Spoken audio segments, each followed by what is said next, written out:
Rata-rata suaminya sudah sampai guru besar, istrinya S3 sudah doktor, lalu kemudian tidak hadir di situ kebahagiaan dalam rumah tangga. Boleh jadi dari awal orang tuanya tidak ridho.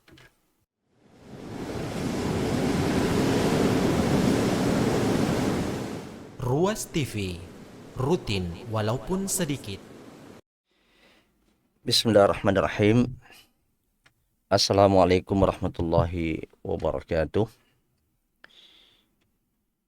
Alhamdulillahi ala ihsanihi wa syukru lahu ala taufiqihi wa amtinani. Asyhadu an la ilaha illallah wahdahu la syarikalah ta'ziman li sya'nihi wa asyhadu anna Muhammadan abduhu wa rasuluhu al-mab'uts rahmatan lil alamin. Allahumma shalli wa sallim alaihi wa ala alihi wa ashabihi wa ikhwani. Pemirsa channel Ruas TV rahimani wa rahimakumullah. Syukur dan bahagia sekali kembali bisa berjumpa dalam episode pembahasan tentang keluarga sakinah. Selama beberapa kali pertemuan, alhamdulillah telah kita membahas tentang tema besar, yaitu menjadi mertua dan menantu yang membahagiakan. Di satu sisi kita yang ditakdirkan oleh Allah Subhanahu wa taala menjadi mertua, maka jadilah kita mertua yang membahagiakan menantu.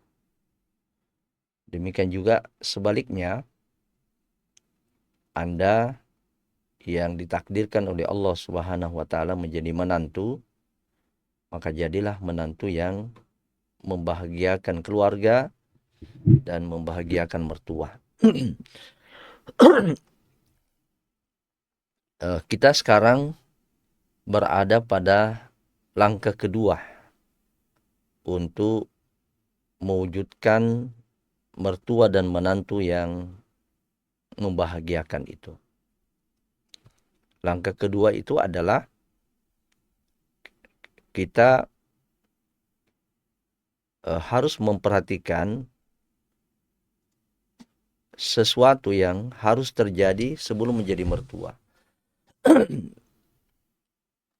Dengan kata lain, ada proses yang harus terjadi, harus kita lalui sebelum anak kita menikah. Nah, dalam proses inilah harus dipersiapkan beberapa hal agar ketika anak kita nanti sudah masuk ke dalam jenjang keluarga, mereka menjalani proses keluarga itu dengan sakinah mawaddah warahmah. Demikian juga bisa memberikan dampak positif berupa kebahagiaan yang diberikan oleh menantu kepada mertua. Maka di sini ada peran daripada calon mertua untuk mempersiapkan anaknya nanti ketika menikah, sehingga anaknya ini juga ya semacam mempersiapkan lahan untuk tumbuhnya pohon sakinah mawaddah warahmah itu. Nah, kita telah membahas pada pertemuan yang lalu dua hal dari proses yang harus terjadi sebelum anak menikah, agar betul-betul keluarga yang terbangun nanti adalah keluarga yang bahagia. Nah, yang pertama, kita sudah membahas bahwa calon mertua harus terlibat ya harus terlibat di dalam proses pemilihan menantu. Dengan kata lain, sebagai orang tua kita tidak boleh menjadi orang yang hanya menerima jadinya saja, terima jadi. Ya, kita tidak boleh menjadi orang tua yang terima jadi dari anak kita. Tetapi orang tua harus terlibat dalam proses pemilihan menantu. Nah, apa di antara step-step keterlibatan itu? Apa di antara bentuk-bentuk keterlibatan orang tua di dalam pemilihan menantu? Nah, memberikan sejumlah pertanyaan-pertanyaan. Memberikan sejumlah pertanyaan-pertanyaan baik dari ayah untuk calon menantu lelakinya, calon menantu laki-laki, maupun yang kedua adalah pertanyaan-pertanyaan dari ibu untuk calon menantu perempuan. Nah, pada pertemuan yang lalu kita sudah menjelaskan bahwa pertanyaan-pertanyaan ini bukan sifatnya ujian. Ya, dan suasana pertanyaan ini tidak seperti orang yang melakukan interogasi atau sedang melakukan ujian. Tetapi pertanyaan-pertanyaan ini diajukan secara rileks, secara enjoy, tidak dalam psikologis di bawah tekanan, tapi ya santai saja, ya happy saja. Pertanyaan ini diajukan dan juga tidak berurut, ya bisa saja tidak berurut pertanyaan-pertanyaan itu, dan sambil ngobrol diselipkan. Apa tujuan daripada pertanyaan-pertanyaan ini? Agar calon mertua atau orang tua mendapatkan gambaran tentang kepribadian daripada calon menantunya ini. Nah, itu adalah bagian daripada proses pemilihan. Ya, bahkan ia adalah merupakan referensi untuk memberikan bimbingan, memberikan arahan kepada menantunya nanti. Nah, yang terlibat di sini bukan hanya dari pihak ayah, tapi juga dari pihak ibu. Nah, untuk ayah, bagaimana ia menggali kepribadian daripada calon menantu lelakinya. Sedangkan bagi ibu adalah menggali kepribadian dari calon menantu perempuannya. Nah, karena kita sudah membahas bahagian ini, bagaimana penggalian seorang ayah untuk calon menantu lelakinya, maka pertemuan kali ini kita akan fokus bagaimana seorang ibu menggali lebih dalam lagi tentang bagaimana kepribadian dari calon menantu perempuannya. Ya, sehingga dari situ sang ibu ini sudah mendapatkan gambaran apakah dia akan merekomendasikan, sekaligus bisa saja dia memperkuat pilihan daripada anaknya, atau kemudian mendiskusikan kembali, ya mendiskusikan kembali tentang beberapa poin-poin yang harus dicari solusinya. Kalau misalnya akan berlanjut, maka poin-poin itu didiskusikan dengan anak untuk mencari solusinya. Nah, ini ada 10 jumlah pertanyaan yang sifatnya mendasar, sifatnya basic, untuk menggali kepribadian, menggali karakter maupun kesiapan daripada calon menantu perempuan. Ini tentu dilakukan oleh ibu kepada calon menantu perempuannya. Nah, mari kita lihat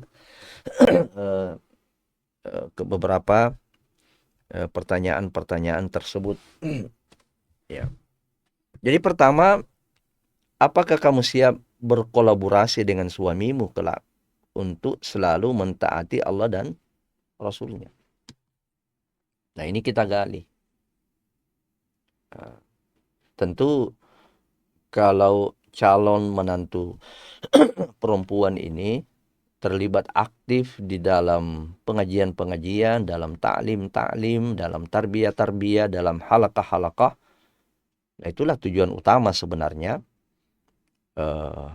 kita mengaji. Itulah tujuan utama kita taklim, kita tarbiyah. Apa? Untuk menumbuhkan kesadaran taat pada Allah dan Rasulnya. Nah, tinggal di sini yang perlu menjadi penggalian dan sumber bimbingan dan arahan nanti kolaborasi. Bagaimana seorang calon menantu perempuan ini mau berkolaborasi dengan suaminya dalam mentaati Allah Subhanahu wa taala dan Rasulnya. Bukan saling melemahkan, tapi bagaimana saling menguatkan. Sebab Allah Subhanahu wa taala berfirman, wal mu'minuna ba'duhum wa al mu'minuna wal mu'minatu ba'duhum awliya'u ba'd. Orang beriman laki-laki dan orang beriman perempuan itu seharusnya saling menguatkan, harusnya saling berkolaborasi. Dalam hadis, dalam ayat yang lain dikatakan walladzina kafaru ba'duhum awliya'u ba'din. Orang-orang kafir itu satu dengan yang lainnya saling berkolaborasi. Illa taf'aluhu takun fitnatun fil ardi wa fasadun kabir. Jika kamu tidak melakukan kolaborasi di dalam ketaatan kepada Allah dan Rasulnya, maka kamu akan menjadi penyebab terjadinya fitnah dan kerusakan yang besar di muka bumi ini. Nah, kemudian yang kedua, tolong dibantu untuk next. Yang kedua adalah, apakah kamu siap menaati suamimu kelak selama tidak dalam kemaksiatan? Nah, ini penting. Apakah seorang calon menantu atau seorang calon istri siap dipimpin oleh suaminya? Siap dipimpin oleh suami, konsekuensinya adalah siap taat dalam perkara-perkara yang ma'ruf. Ya, tentu bukan dalam perkara-perkara yang maksiat. Taat kepada suaminya, misalnya dalam hal berpakaian, taat suaminya dalam hal pembinaan, bahwa istrinya misalnya diperintahkan oleh suami untuk mengikuti pengajian, mengikuti taklim. Nah, seorang istri yang diperintahkan oleh suami seperti ini dan difasilitasi malah, kemudian dia membangkang, itu dosa. Ya, itu adalah dosa. Itu adalah kemaksiatan. Ya. Demikian juga dalam berbagai perkara-perkara ma'ruf yang lain, ketika seorang istri dia mampu, dia sehat, tidak ada uzur, tidak ada kendala-kendala yang menghalangi, maka pada saat itu dia wajib. Ya, sebab ar-rijalu qawwamuna 'alan nisa.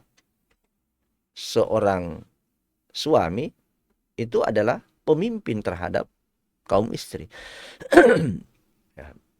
Jadi istri di sini siap diizinkan atau tidak diizinkan dalam perkara yang sunat saja, puasa sunat misalnya, seorang istri yang solehah itu harus minta izin sama suami. Ya, ini dalam perkara yang sunat. Kenapa? Ketaatan kepada suami bukan dalam perkara yang maksiat itu wajib. Nah, sedangkan puasa ya namanya statusnya sunat. Nah, ini yang kedua. Yang ketiga adalah, apakah kamu bersedia mendampingi suamimu kelak dalam suka dan duka? Ini yang terpenting. Bukan yang terjadi sebaliknya. Ya, hanya siap mendampingi suami ketika dalam keadaan suka. Ketika suami berada pada masa jaya-jayanya, ya jaya-jayanya dalam perekonomian misalnya, ya, dia setia menyertai suaminya. Tetapi dalam keadaan suami sudah mulai sakit-sakitan atau suami sudah mulai dalam mendapatkan musibah misalnya, ya, lalu kemudian dia tidak menyatakan lagi kesetiaannya, maka ini perlu digali, ya, perlu digali, bahkan perlu menjadi bahan bagi mertua untuk memberikan arahan, untuk menguatkan perkara yang seperti ini. Ya, sebab semua pertanyaan-pertanyaan yang diberikan ini sesungguhnya adalah pilar-pilar penting membangun rumah tangga yang bahagia. Rumah tangga yang sakinah, mawaddah, warahmah.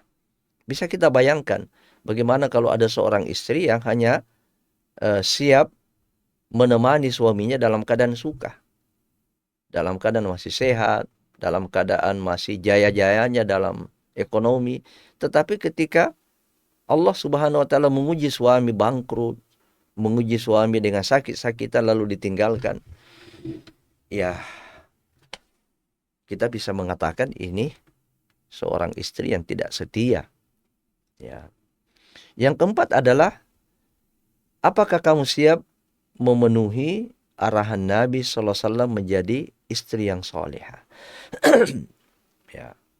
Nah, ini sekali lagi pertanyaan diajukan bukan dalam suasana seperti interogasi, bukan suasana seperti orang yang ujian.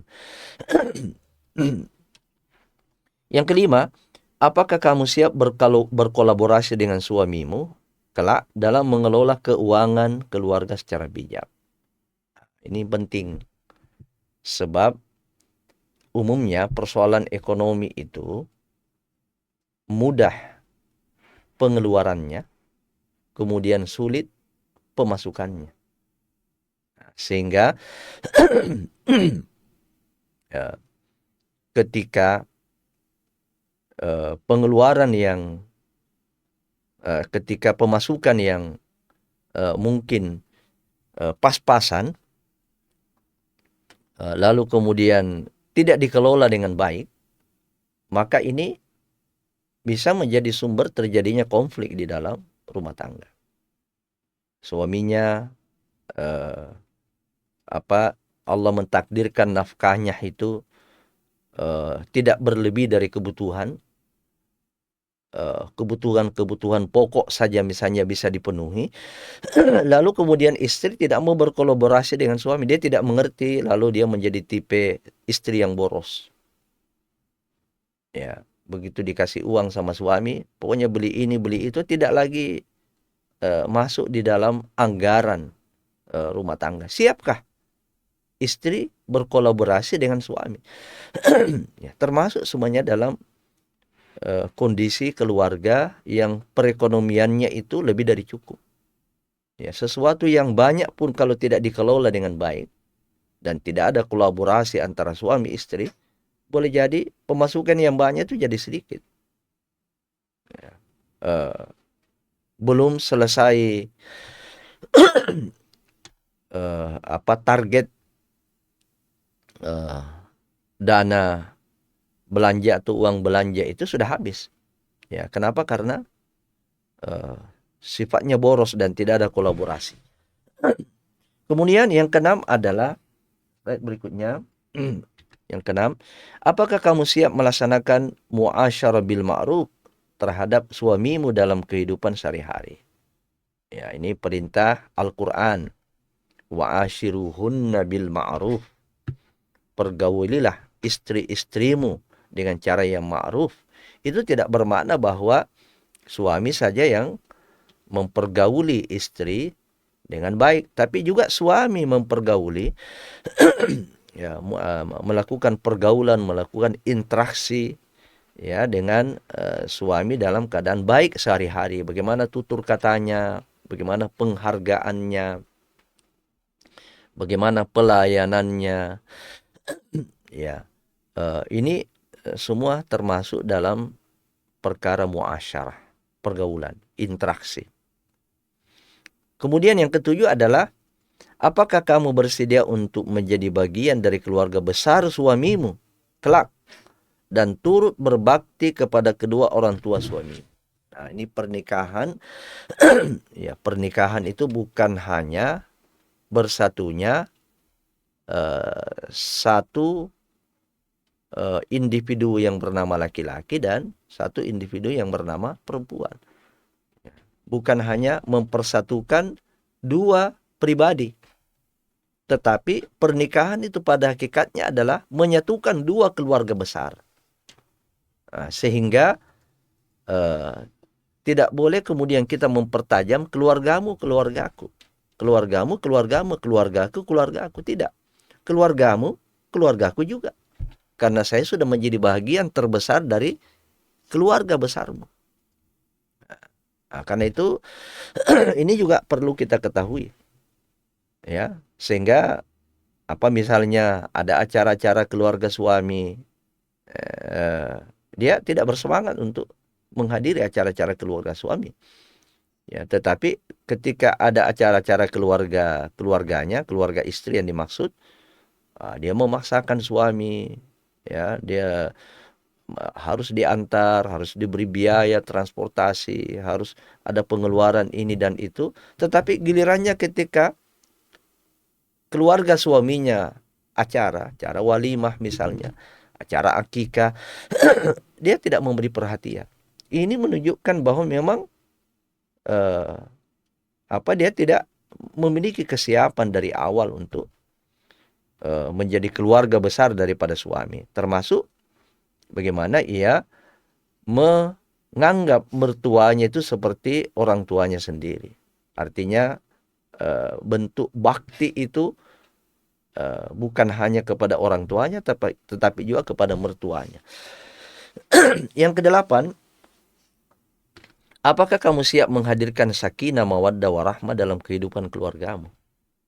Nah, ini tentu komitmen ini perlu kita gali, perlu kita ketahui, ya, dari calon istri, dari calon menantu perempuan. Ya, apa di antara wujud kesiapan menghadirkan sakinah, mawaddah, warahmah? Wujud yang pertama adalah niat, tekad, dan wujud yang kedua adalah belajar. Itu orang yang bersungguh-sungguh ingin menghadirkan keluarganya, menghadirkan sakinah, mawaddah, warahmah di dalam keluarganya, itu wujudnya dua ini. Ada niat, ada tekad, dan yang kedua adalah ada kesungguhan belajar. Ya, kesungguhan belajar ini artinya kesiapan untuk menerima dari luar, termasuk kesiapan untuk mendapatkan arahan, ya, bahkan mendapatkan teguran, mendapatkan koreksi. Yang kesembilan adalah, apakah kamu siap mengasuh dan mendidik anak-anakmu kelak menjadi soleh dan soleha? Ya, memang pendidikan anak bukan hanya tanggung jawab istri. Dia adalah tanggung jawab bersama antara suami dan istri. Tetapi ini perlu mendapatkan konfirmasi. Ya, jangan sampai setelah punya anak, seorang istri ini yang mungkin dia adalah wanita karir, ya, dia mengandangkan suaminya di kandang, menjadikan suaminya itu di dalam rumah untuk kemudian mengganti istrinya menjadi mengasuh dan mendidik anak. Ataukah kemudian menyerahkan pendidikan anaknya kepada pembantu. Ya, bagaimanapun seorang istri, ya, kalau dia sudah berstatus sebagai seorang ibu, dia harus memiliki perhatian, ya, perhatian yang cukup kepada anaknya. Ya, bukan justru kemudian dia mengabaikan, ya, menelantarkan anaknya itu. Itulah sebabnya dari dulu sering kita mendengar ada istilah al-ummu madrasatul ula. Ibu itu adalah sekolah pertama bagi ibu. Ya, sekolah pertama bagi anak.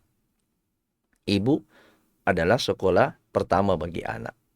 Ya, walaupun kemudian kita menyempurnakan wal ab mudiruha. Ya, sedangkan ayahnya itu adalah kepala sekolahnya. Oke, ibu adalah madrasahnya, dia adalah sekolahnya. Tapi siapa yang menjadi kepala sekolah? Ya ayahnya. Nah, ini perlu digali. Kemudian yang ke-10 adalah apakah kamu siap berkolaborasi dengan suamimu kelak membawa keluarga mendapatkan kebaikan dunia, kebaikan akhirat, selamat dari api neraka. Ya, dalam Al-Quran dikatakan, ku anfusakum wa ahlikum nara. Ya ayyuhalladzina amanu, ku anfusakum wa ahlikum nara. Ayat itu bukan hanya ditujukan kepada suami, tapi juga ditujukan kepada istri. Bagaimana suami menjaga dirinya, menjaga istri dan anak-anaknya, jangan sampai dia menghadirkan neraka dalam rumah tangga. Menghadirkan dosa-dosa besar, menghadirkan makanan atau kebutuhan-kebutuhan dari sumber dan zat yang haram. Nah, itu lalu kemudian kita membiarkan, ya, istri juga tidak menegur, ya, istri juga tidak memberikan warning. Nah, ini wujud daripada ketidaksiapan kita untuk menjaga keluarga dari api neraka. Pemirsa Ruas TV yang sama dimuliakan Allah Subhanahu wa taala. Nah, ketika proses ini sudah dilalui, ya, pertanyaan-pertanyaan untuk menggali kepribadian dan menggali kesiapan itu telah kita lakukan, ya, dan mencapai kesepakatan, ya, mencapai kesepakatan dari orang tua dengan dengan anak. Maka insya Allah proses berikutnya adalah masuk kepada pernikahan yang sepenuhnya direstui. Ya, jadi tidak boleh kita menikah ini kepada pemuda-pemudi, walaupun Anda ini sudah apa istilahnya